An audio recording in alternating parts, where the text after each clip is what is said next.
खोजी न्यूज के जन्मदिन विशेष में आज हमारे साथ है भारतीय जनता पार्टी के युवा चेहरा विपुल बेहड़ी। अपने नाम के साथ गांव का नाम जोड़कर समाज सेवा और राजनीति में उतरे विपुल बेहड़ी लगातार संघर्ष करते रहते हैं। पत्रकारिता छोड़कर उन्होंने राजनीति को क्यों चुना, आज उनसे कुछ बिंदुओं पर हम बात करेंगे। सबसे पहले खोजी न्यूज में विपुल जी आपका स्वागत है। बहुत बहुत धन्यवाद। आपसे आज खोजी न्यूज के इस खास कार्यक्रम में मेरा सवाल रहेगा कि आपने आप पत्रकारिता के क्षेत्र में निकले थे लेकिन फिर वापस सियासत में आए, ऐसा क्यों?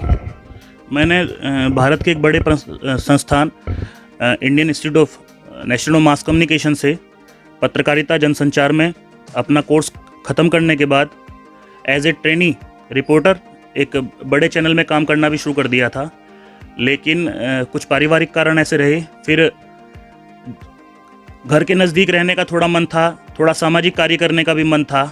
इस कारण मन में रहता था कि कुछ भाव अपने गांव के प्रति, अपने क्षेत्र के लोगों के प्रति कुछ करने का मन था। इसलिए पत्रकारिता छोड़कर सियासत राजनीति में आने का स्वीकार किया। तो क्या जैसे आप छात्र राजनीति में थे, आप अखिल भारतीय विद्यार्थी परिषद से जुड़े रहे, तो क्या तभी मन था कि मुझे सियासत में जाना? नहीं, तब उस तरह का मन नहीं था। तब तो मन था कि आगे बढ़ना है, पत्रकारिता करनी है और कुछ अच्छा करना है। नेशन फर्स्ट की भावना बचपन से ही मन में रही है।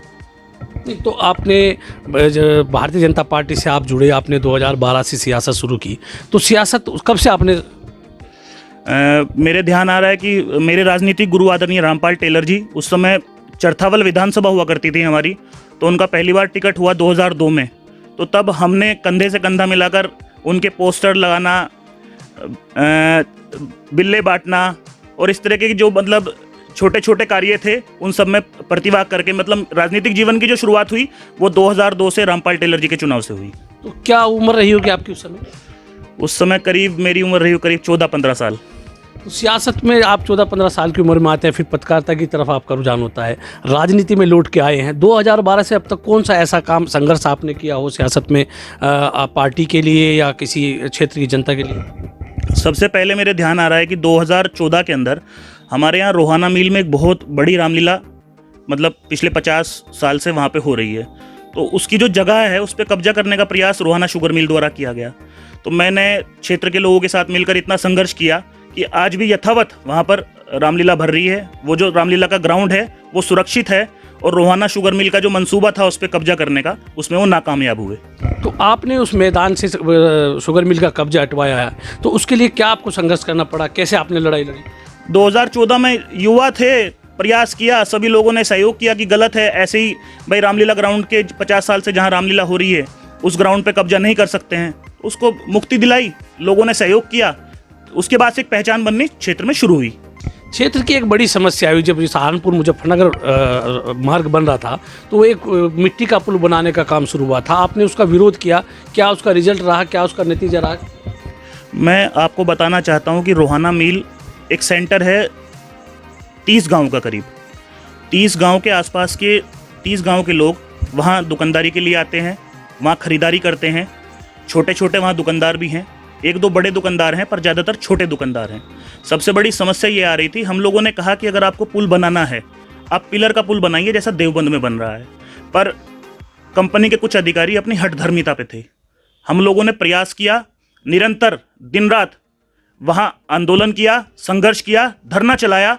उस क्षेत्र के सभी लोगों के सहयोग के बल पर, अपने आत्मविश्वास के बल पर हम लोगों ने उसमें सफलता पाई। आज वहाँ पर प्लेन सड़क बन रही है। मिट्टी वाले पुल को हम लोगों के प्रयास से, सभी लोगों के प्रयास से उसको हटाने में हम लोगों को सफलता मिली। और जो क्षेत्र की मांग थी कि या तो पिलर का पुल बने या सामान्य सड़क बने, सामान्य राजमार्ग बने, उसमें हम लोगों को सफलता मिली है। तो इस संघर्ष में, इस लड़ाई में क्या दुश्वारियाँ आई, क्या आपको करना पड़ा? देखिए, परेशानी तो आती हैं।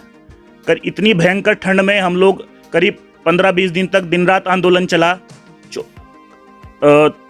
कड़ाके की ठंड थी, टेम्परेचर करीब 4 या 5 डिग्री टेम्परेचर था। पर हिम्मत है, हौसला है और परमात्मा शक्ति देता है जब आप किसी अच्छे काम में लगे रहते हैं। तो आपने उसके लिए आंदोलन शुरू किया, तो क्या आपको लगता था कि आप इस लड़ाई में सफल हो पाएंगे? मन में विश्वास था, मन में विश्वास था कि कुछ अच्छा कर रहे हैं, कुछ अच्छा ही रिजल्ट आएगा। तो अगर राजनीति में ना होते तो एक प्रश्न सवाल, तो फिर आप क्या होते? पत्रकार होता। तो पत्रकारिता में आपकी रुचि थी, आपने उसका एक मास कम्युनिकेशन का कोर्स किया है, तो क्या आपका पत्रकारिता में करने का था? पत्रकार बनने का ही मन था, टीवी जर्नलिस्ट बनने का मेरा मन था पहले दिन से ही। तो पत्रकारिता में कौन ऐसा व्यक्ति था जिससे आप प्रभावित थे कि मुझे इस तरह से बनना है, इस तरह से समाज की समस्याओं को टीवी चैनल पे या अखबार के जरिए उठाना है? अंजना ओम कश्यप जी को मैं मतलब काफ़ी प्रभावित रहा हूँ उनसे, और आज के समय में भी एक दो पत्रकार हैं जिनको सुनना और देखना अच्छा लगता है। तो राजनीति में आप हैं, भारतीय जनता पार्टी के लिए काम कर रहे हैं, तो पार्टी के लिए कौन सा आपने आंदोलन किया, कौन सा ऐसा कि आप धरना प्रदर्शन किया?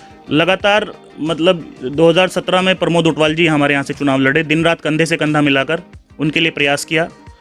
उसके बाद अरविंद राज शर्मा जी को भारतीय जनता पार्टी ने यहाँ से प्रत्याशी बनाया नगर पालिका में, उनके लिए दिन रात काम किया।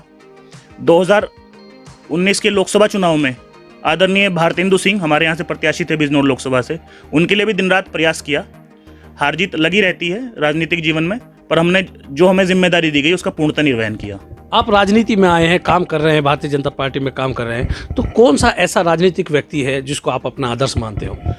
आदरणीय प्रधानमंत्री श्री नरेंद्र मोदी जी को मैं अपना आदर्श मानता हूँ, क्योंकि उन्होंने जाति, धर्म, संप्रदाय सब चीज़ों को संगठित करके एक नारा दिया है, सबका साथ, सबका विकास, सबका विश्वास। इसी नारे के साथ मैं भी राजनीति में समाज सेवा के रूप में आगे बढ़ना चाहता हूँ। आप परिवार में अब पत्रकारिता से पलट के आप सियासत में आते हैं, राजनीति में करते हैं, क्षेत्र में जन समस्याओं के लिए आप आंदोलन कर रहे हैं, तो परिवार में किसका आपको सपोर्ट मिला, कौन आपके लिए प्रेरणादायक? पूरा परिवार, मेरे माताजी, पिताजी, भाई, पूरी फैमिली। मैं आपको बता दूं, राजनीतिक व्यक्ति के पास अपने लिए समय नहीं होता।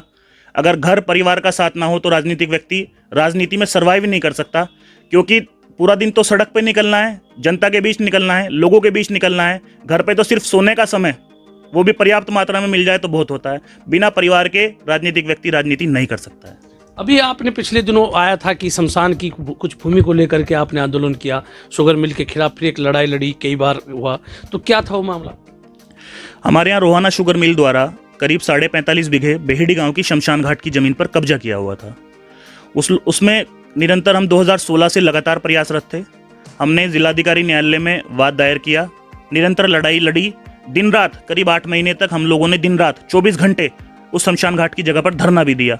गांव वालों के प्रयास से, सभी लोगों के प्रयास से जिलाधिकारी महोदय द्वारा इतना शानदार निर्णय गांव के पक्ष में दिया गया, जिसके लिए मैं उनको आपके माध्यम से भी धन्यवाद देना चाहता हूं कि उन्होंने जनता की जो भावनाएं थी उसका सम्मान रखा और हम लोगों को सफलता मिली। आज रोहाना शुगर मिल से बेहड़ी गांव की 45.5 बीघा जमीन शमशान घाट की मुक्त हो चुकी है। आप राजनीति में हैं, लेकिन एक सामाजिक जीवन होता है, तो कुछ फिल्में देखना पसंद करते हैं, क्रिकेट का शौक है, कौन क्या ऐसा? क्रिकेट का भी शौक है, सचिन तेंदुलकर मेरे पसंदीदा खिलाड़ी हैं। फिल्में भी अच्छी लगती हैं, कभी खुशी कभी गम मेरे जीवन की पसंदीदा फिल्म है। तो कौन सा ऐसा अभिनेता है जिसको आप मानते हैं कि मेरा सबसे फेवरेट है?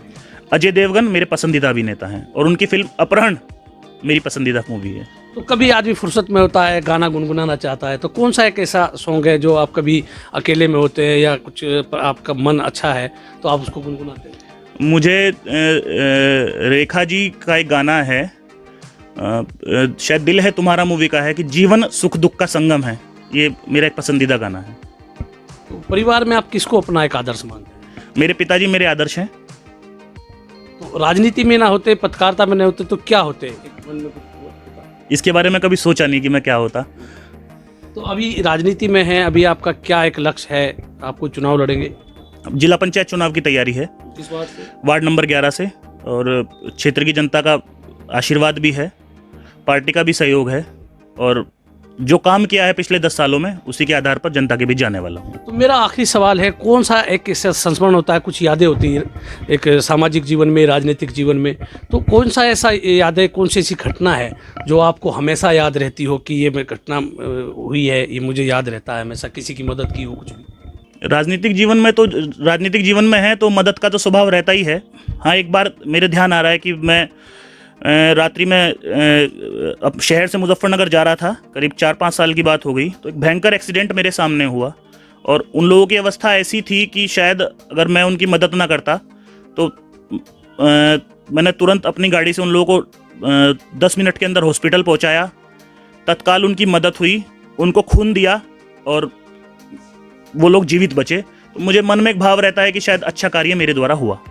तो ये थे आज खोजी न्यूज़ के विशेष कार्यक्रम में विपुल बहड़ी। अपने गांव का नाम साथ जोड़कर एक पहचान बनाने वाले विपुल बहड़ी से खोजी न्यूज़ से बात की, उसके लिए उनका धन्यवाद।